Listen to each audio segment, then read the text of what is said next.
I was still muted. Thanks, Q. Let me start again. Oh, good morning. Oh, wait, hold on. So I got a bunch of people here in the waiting room, so it's probably good that I hadn't started yet. Although I really appreciate your punctuality.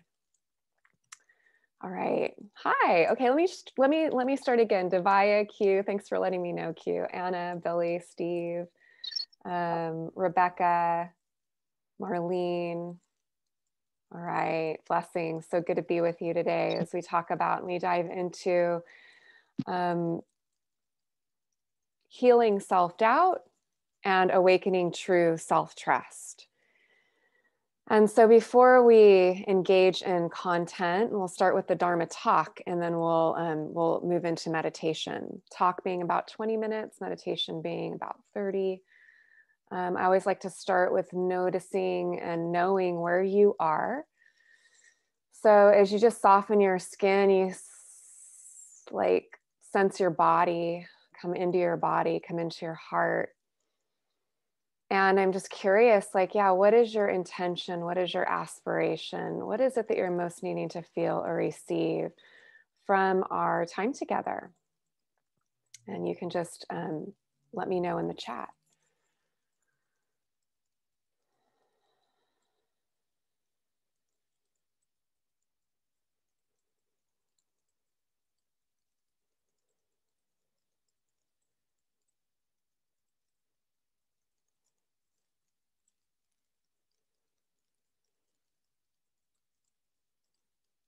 Yeah, connection. Thank you. Devaya, grounding. Thanks, Rebecca. Security and assurance. Thank you, Anna.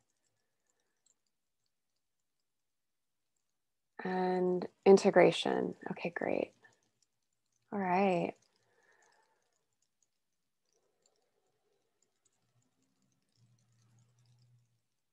Before we embark on a conversation of self-trust, I think it's really important that we talk about what self means. And so most of us can relate to this sense of doubting ourselves, hence the title Healing Self-Doubt. And all of us long to really trust ourselves and our knowing. But it's important that we distinguish the difference between, like, what self exactly are we talking about here? Because if we're really honest, our self with its unseen views, and I'm going to unpack views in a moment.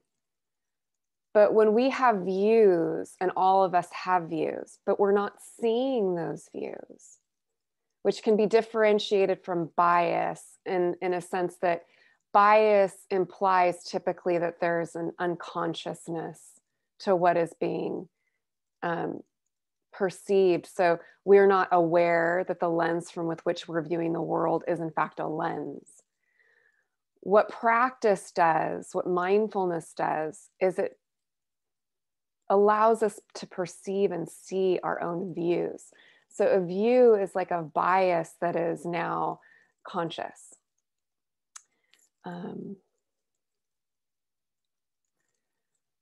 So our self with its unseen views, like, honestly isn't trustworthy. And we all know this about ourselves. And we've all developed a certain habit. We have certain habits that are in place that are not, say, in alignment with our deepest core values and our deepest heart's desires. And when we act in ways that don't support our deeper values and our deepest desires, then we whittle away at the trust that we have in ourselves. And so rather than trying to fix what is just a natural part of our humanity, when I say that, I mean all of us have aspects of just our, our humanity that's imperfect, right? So we all have insecurities, we all have bias, we all have, habits like procrastination, for example, that don't serve us very well. And because we're human, we can count on them being a part of our makeup. I'm going to talk more about that in a moment. When we're not seeing those views, if I'm not seeing, for example, the view that I have that years ago when I was teaching, I had to take some night classes, for example. And I was feeling really overwhelmed because I was working full time, and I just thought, it's going to be too much for me. I'm not a night person. So this was my view. It's too much for me. I'm not a night person. This is going to be bad. This is going to be hard. This is going to be uncomfortable. And I wasn't seeing that view. All I was noticing was I was overwhelmed by the thought of doing this extra work in the service of like my credentials. And my teacher pointed this out to me, and that I had a view about my capabilities and what it would be like, and this solidity around my self-view of being, I'm not a night person, therefore this is going to be too hard. I won't enjoy it. I will be uncomfortable, and dread, right? Dread from this. So this is the example of how a view, if I hadn't seen it, and luckily I had some help in seeing it, I wouldn't have taken the classes, and I would have pushed the snooze button on my bigger long-term goals of securing a tenured position at the school that I was working at. Because I was failing to see this very human view, this very human tendency that we have to make up a story, a narrative around a perceived difficulty. So our nervous systems are constantly scanning the future for, or scanning the environment for opportunity and threat. And if we're not aware of that, if that view isn't seen, then we will do things that, again, like pick away or whittle away at the trust that we have in ourselves. So the self with its unseen views isn't trustworthy, but the self that sees is totally trustworthy. And we all have the capacity to see our inner experiences before they even affect our behavior. Now, this capacity to see is one that we can cultivate and nurture over time. Hence, it's why we sit. Sitting strengthens our capacity to see. And let me say this again, the self that sees is trustworthy. So you can have confidence in that aspect of yourself. And I hope this distinction between, I guess, the two selves, the one that sees and the one that doesn't see, because the one that doesn't see is, really enmeshed with the view. So that one, it's important that we realize in this work that we do have elements of ourselves that can be questioned, and that, just aren't trustworthy. And we don't have to be down on ourselves about that. Okay, so before I move on, is this making sense so far? Any questions about what I've just said before I continue?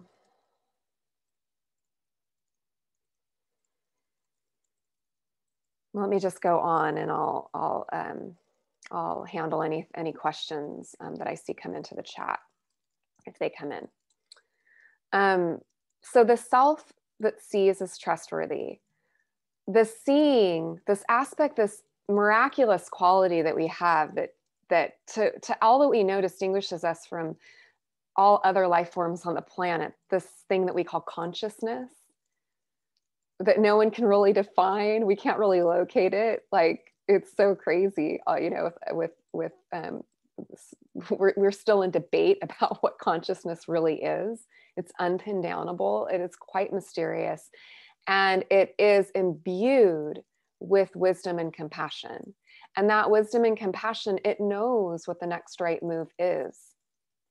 So we want to cultivate through our practice is a confidence in our capacity to see, and we want to continue to develop and cultivate the seeing quality and allow it to be at the forefront of our lives, meaning it's like a priority in our lives that we are in this mode of seeing um, uh, ourselves, seeing ourselves, seeing what we think, seeing what we feel, seeing what our deepest intentions are.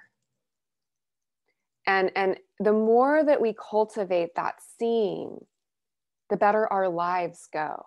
And we know this through study after study. We're happier when we're mindfully folding laundry. Mindfully folding laundry, meaning I'm being mindful of all aspects of whatever that means. So I'm folding the laundry, yes, but I'm also mindful of thoughts that are coming up as I'm folding the laundry. I'm also aware of the feelings that I'm having as I'm folding the laundry, and I'm giving my full attention to the task at hand. We know that this is more satisfactory. We're happier when we're mindfully doing even mundane tasks than when we are, say, fantasizing about our next vacation, because there's a craving involved in the fantasizing that is unsatisfactory to a deep place in our being. Okay. So the 3 points, I always like to talk about 3 points. I really wanted to emphasize here now that we've like kind of dissected what we mean by self. The self that's not trustworthy, that's enmeshed and tied to view.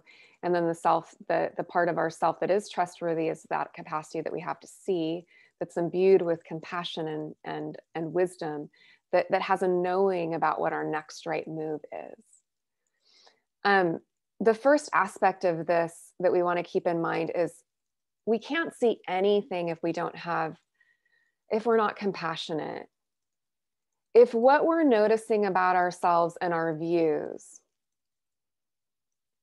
if, for example, in my mothering, I notice that I tend to give my son more leeway than my daughter, and that's a truth. I mean, when I'm really honest with myself, that brings tears to my eyes, right?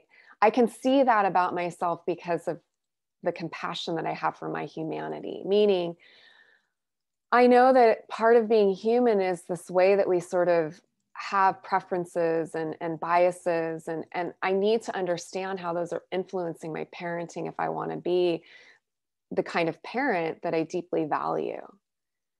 So I have to have compassion, or if that difference is noticed by my awareness, shame will come up.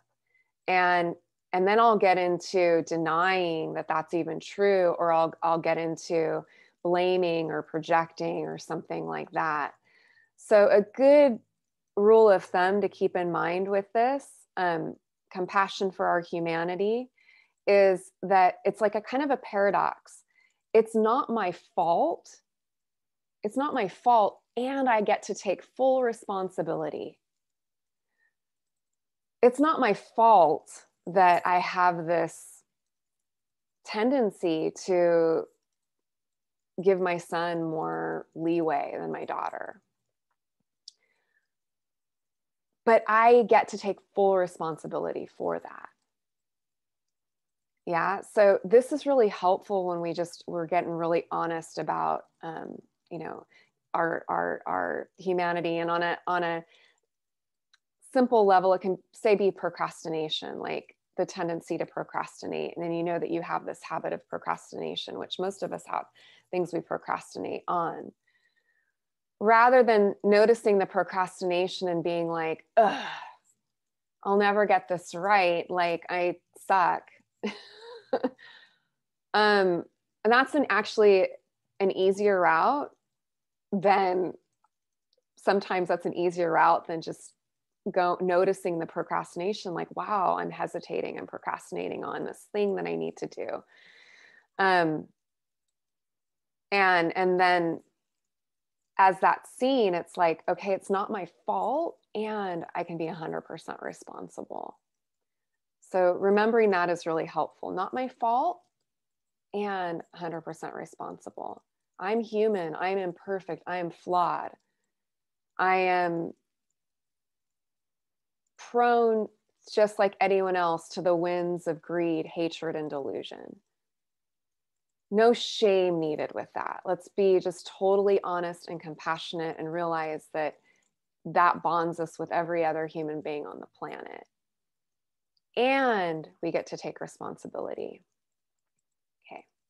The second thing that I think is important here when we talk about healing our self-doubt and really cultivating true self-trust is something I've already mentioned many times implicitly, and I'll mention it explicitly now. Trust in awareness. What do we place our trust in? So often we're trying to place trust in like all the wrong places.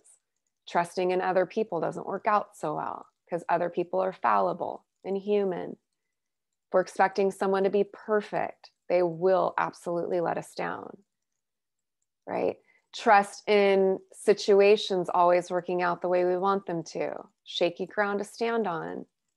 And it's also outside of me. So where can we place our trust? In this mysterious awareness that is always with us. It's our closest ally and companion.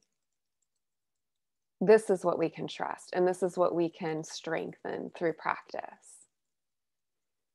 And then the third thing I want to mention, this is really important. And this goes along with noting, which helps us to see rather than get enmeshed with what we're seeing. In any given moment, through the sense doors, we're perceiving things to be pleasant, unpleasant, or neutral.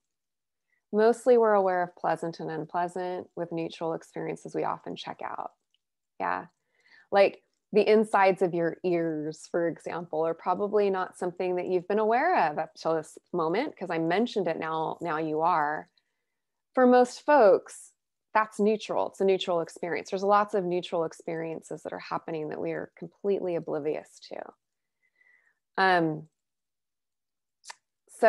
typically what happens if we're not seeing that something is, say, pleasant or unpleasant, if we miss it, then that gives rise to thoughts, mental proliferation. And that gives rise to like, I need to have this. I have to have this pleasant thing. This like chocolate cake. I took a bite. It tastes like more. And I'm not noticing I didn't catch the craving. And so now I'm going to really indulge in this and get enmeshed in this unskillful behavior, say, of eating more cake than I know is healthy for me. Same thing with unpleasant. Just a simple unpleasant thing arises. Simple, unpleasant. And then we give it all this meaning and we make up a whole story about it. And if we're not careful, and we know this all too well in our society, views get solidified and dogma happens and violence happens and the ways that we hate happen, the ways that we hate each other, the ways that we hate ourselves. Because we've taken a view, yes, Marilyn, I will, because we've taken a view and we haven't noticed that we've taken it on. We're ceasing to even notice that it's a view at all. It's, this story of like, the fish doesn't know it's swimming in the water. It's like, what water? And eventually we, like through practice, we notice the water that we're swimming in. And now we have a chance for freedom. But we don't want to make the mistake of judging the water for being the way water is, right? So we are human, we are imperfect, we are flawed. And that's not the whole story. It's actually far from it. And if we can get clearer about the ways that we take pleasant, so this is number 3, Marilyn, pleasant, unpleasant, and neutral. And we don't stop there. And we actually like feed it, feed it with proliferation, feed it. I mean, it's crazy. We build our whole life on this. All of our views come from pleasant, unpleasant, or neutral. and we haven't seen it and we've let it proliferate, right? You know how when you're really tired or you haven't slept very well or whatever, your physical body's not doing so hot, it colors your whole life and your whole world, and it seems like it's going to go on and on like that forever. I'll never get better. I'll never feel better. What's wrong with me? That's me taking an unpleasant temporary situation. I don't feel so good in my body, and globalizing it and making it last forever through the thinking mind. And what we want to seek to do is stay closer to the root, right? And one of the ways we can stay closer to the root is just through noting practice, which is just this changed. I'll never forget when this practice was introduced to me, right when I found meditation practice and mindfulness. And I remember putting my eye makeup on in the morning and noting, putting on mascara and just something was opening up for me. And in the noting, it's so subtle, but there's a world of difference between, putting on my mascara and just doing it out of habit and noting, oh, I'm putting on mascara. I'm aware that I'm putting on my eye makeup. I'm aware that I'm having a feeling of rage with my husband because he didn't do something that I expected him to do, right? I'm aware, and we don't even have to know why, but we can, when we're noting aware of back pain, right? Aware my back hurts. Okay, note, that's a note. So if we're practicing meditation, which we'll practice today, we can just notice pleasant, unpleasant, neutral. And notice the way we have all different kinds of experiences that kind of come and go on their own in a given moment of time. But do we mentally, do we proliferate? Do we get caught? Do we start thinking about these things and get caught in holding on or pushing away, which makes our lives really, really, really small and really, really, really anxious. So those were my 3 points. Compassion for our humanity, trust and awareness, not your thoughts. And then being aware of pleasant, unpleasant, and neutral, and noting as a way of practicing that allows you to see more clearly what's happening. So you have some choice about how you respond.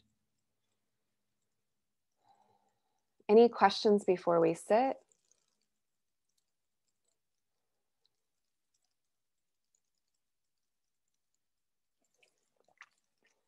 Does that make sense? This makes sense. Okay, thanks. Awesome. Okay. Let's trust in our awareness together, shall we? Yeah, we're going to transition now from all this, it gets quite heady. And then we get to just sink our awareness down out of the head center. But the map is important, so that we understand the terrain. And now we get to sit together. So just make yourself comfortable.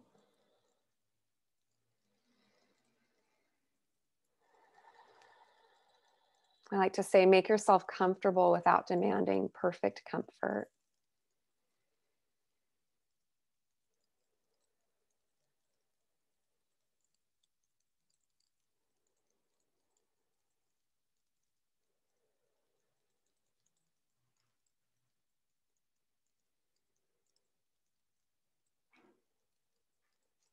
And it's totally fine if you lie down for your meditation, or sitting up, or sitting on a chair, or standing. These are all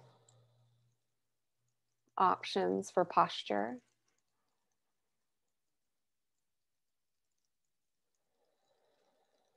We're going to take 3 deep breaths. We're going to hold at the top of our inhale. Deep breath in. Hold, sip in a little bit more. And exhale, let it go. And you can sigh it out. And again, deep breath in.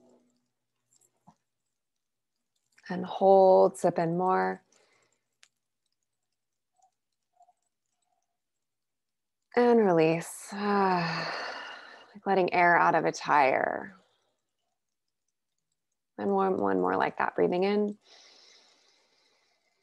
Hold, sip in more. And release. Notice if you can be like 5 or 10% more at ease. And resting a little bit on the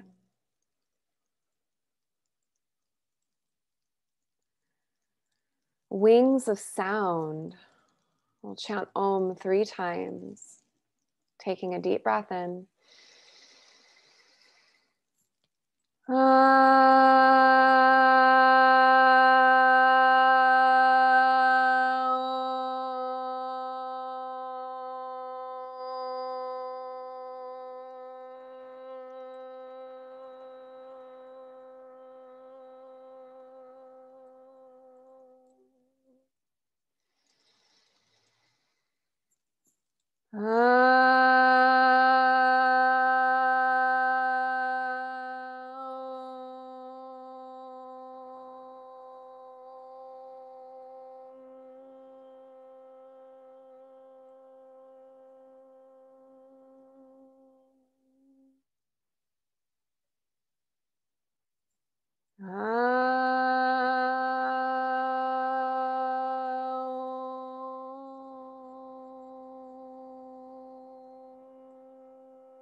Filling your whole body with your awareness.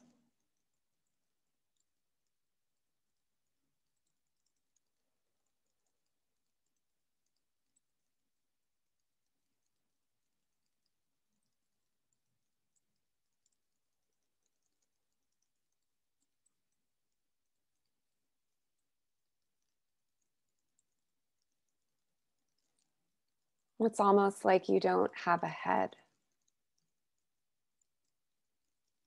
You're so in your body.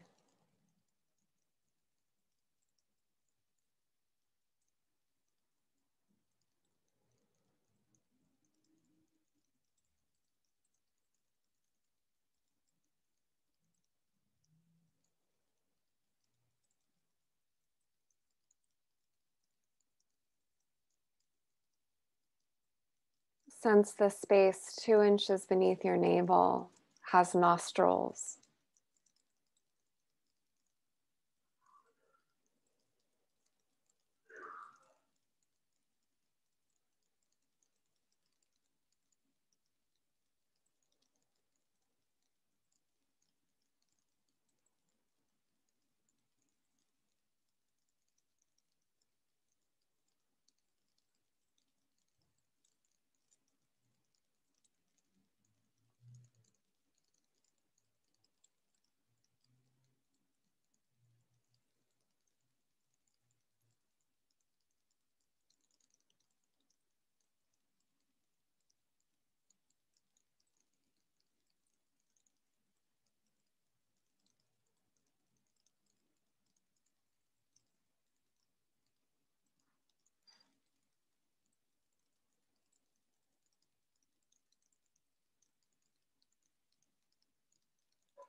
Let your body be relaxed.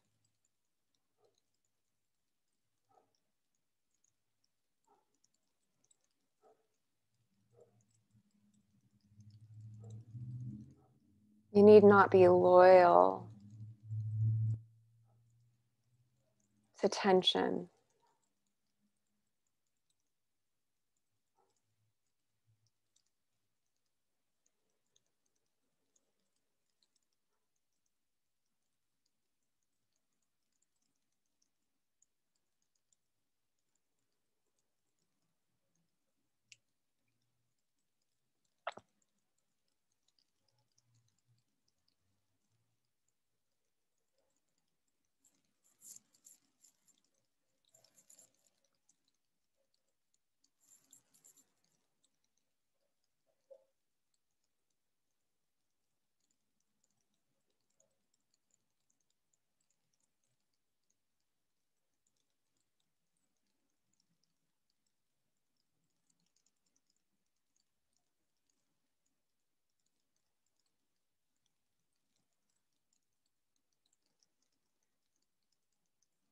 Everything folding back into the sensation of the lower abdomen breathing like it has nostrils.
You don't need to manage or control.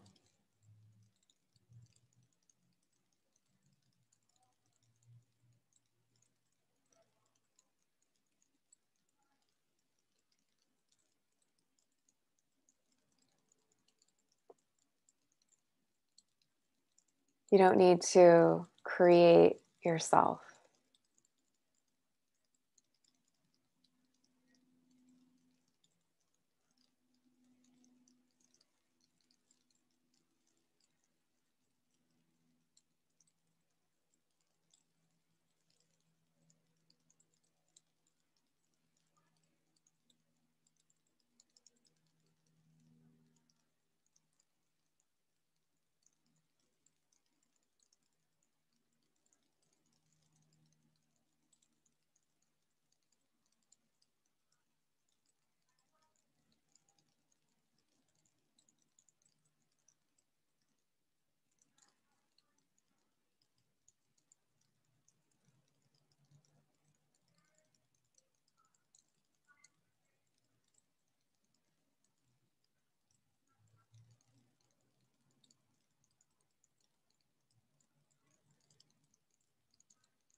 You can trust in gentleness.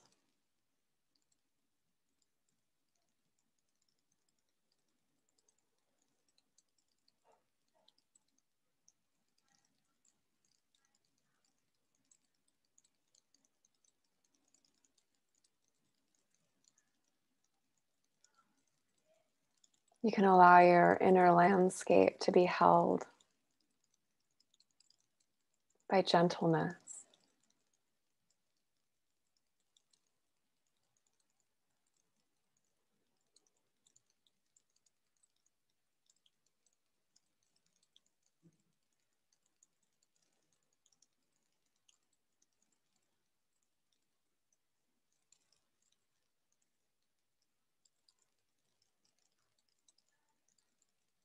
You don't have to earn this gentleness.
Pleasant, unpleasant, and neutral arise within without us igniting any of it. Notice that.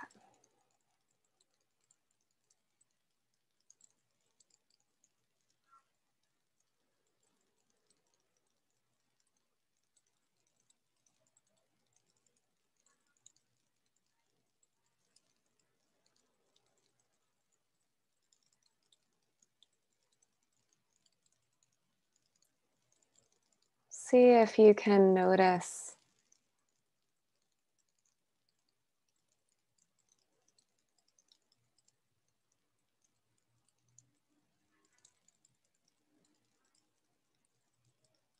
the sensations of your breath.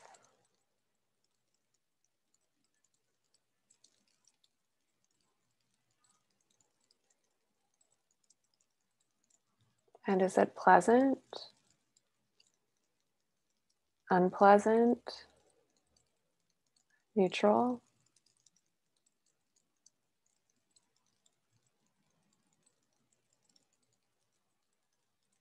Or the sensations in your body?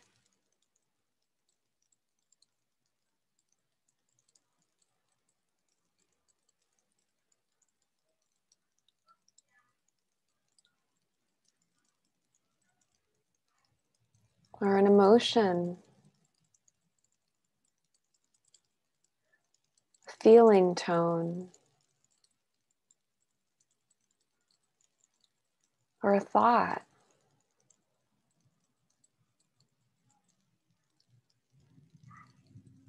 As you become aware of this experience inside of you that's so human and so innocent before we make meaning of it,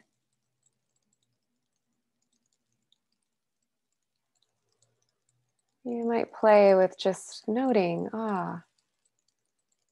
warmth in my chest, pleasant.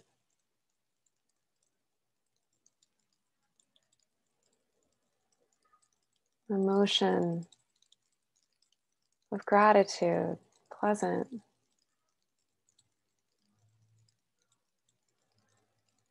Tightness in my back, unpleasant.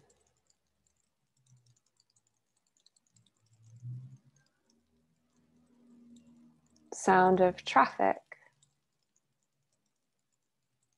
neutral. So just play with that for some moments.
You can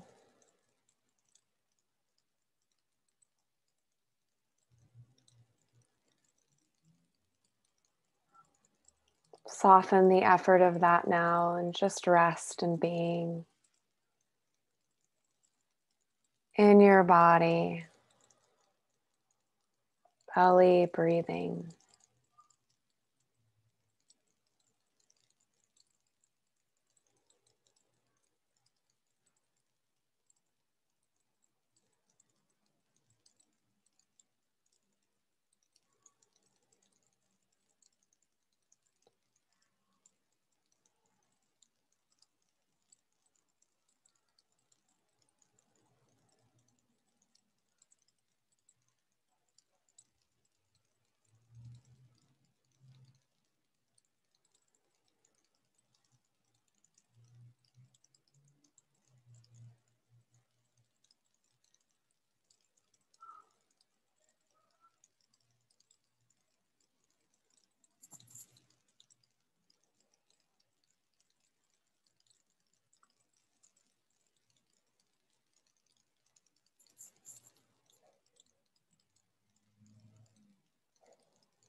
A new and deeper truth from Kaveri Patel. The old truth made you run 1,000 miles inside an arid desert, desperate for an oasis. Sit and close your eyes Inhale the breeze of kindness. Exhale the toxic judgments, dehydrating you like a prune. Feel the pain of old patterns trapped in tense muscles. It's okay to cry, to taste the salt of possibility. Just be, just breathe. Let waves break against the silence, returning you to a new and deeper truth.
And you can flutter your eyes open if they're closed, or you can always keep them closed.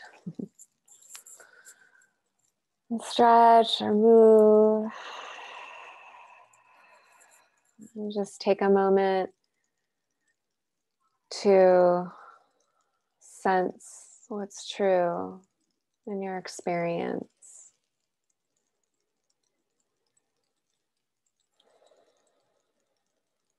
And then as you're ready, you can just put in the chat, yeah, what's landing for you? What's landing for you? Or, any ahas that you've had? Yeah, what's alive for you right now?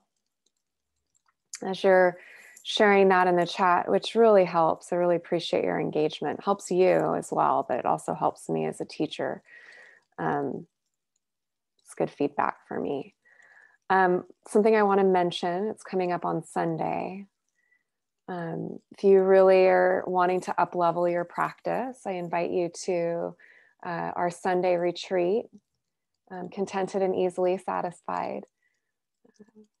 And that's Sunday, a day-long virtual online live retreat with myself and Casey Howe. And we're going to be exploring a lot of different terrain. We're going to be sitting a lot and sitting, walking, meditation, Dharma talks. Really beautiful way for you to have a continuity of practice that stays with you for a while after retreat. So invite you to that on Sunday. The link is at the top of the chat. I put that in there. Also, these are freely offered. These are offered by donation.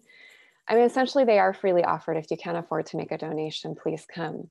But if you can, please do donate. It makes a big difference. And you can PayPal me or Zelle me or Venmo me, Karina Nickerson. I'm in all the places and I really do appreciate your donations. Let me see what's in the chat here. It's not my fault. And yeah, I get to take 100% responsibility. Oh, so important, Marlene. And this is likely true for if you're someone who's tends to be very self-critical. The "it's not my fault" part is most important. It's not my fault. right? But that allows us to take 100% responsibility without getting into blame or projection or criticism. Ah, yeah, another one. I am 100% responsible for my inner reality. Yeah. Yes, Q. Gentleness lives inside. That's right, Anna. And I can access it with awareness, and it is trustworthy. So empowering when we realize that gentleness needn't be earned, which is so weird. Isn't it so weird? Most of us have this really unconscious belief that it needs to be earned. There's a lot of explanation as to why that is. You know, I mean, it fuels our culture, our consumer culture, yeah, our patriarchal culture, our white culture. You know, I mean, all of these things are fueled by these, again, these unconscious views, and one of them being I have to earn gentleness. And so we get really, really used to criticism and thinking that that's actually what we need to change. And check it out, it actually never leads to long-term change when we're just critical and we're kind of beating ourselves into submission. Good. All right. So we'll land. The recording will be made available through, I'll email the recording in the next few days. Really good to sit with you. As we close, we'll put a hand on our heart. We're just going to offer the blessings of metta. If you know the chant, oh, thanks, Marlene. Marlene put my Venmo in there. Just there's a J in there instead of a K. That's okay.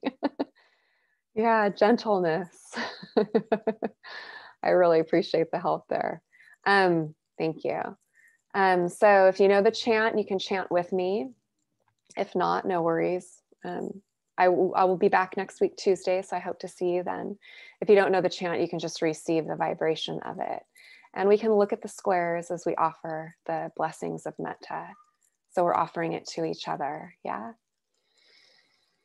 May you be filled with loving kindness. May you be well. May you be peaceful and at ease. May you be happy. May you be filled with loving kindness. May you be well. May you be peaceful and at ease. May you be happy. May you be filled with loving kindness. May you be well. May you be peaceful and at ease. May you be happy.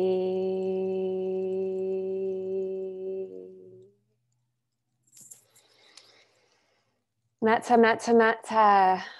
Be well. Thank you all for joining me. And I look forward to seeing you next week. If not on Sunday, please come on Sunday if you feel called. I don't know, and I'll be doing this with Casey again. So please do come join us if you can. I know you won't regret it. I'm sending you so much love and many blessings. Be well. Cheers. You can take yourself off mute if you like and say goodbye. Thanks, Karina. Week. You're welcome, John. Bye. Bye, Marlene. Bye, Anna. Bye, everyone. Talk to you later. Yeah. Bye, Marilyn. Bye. Bye, Q.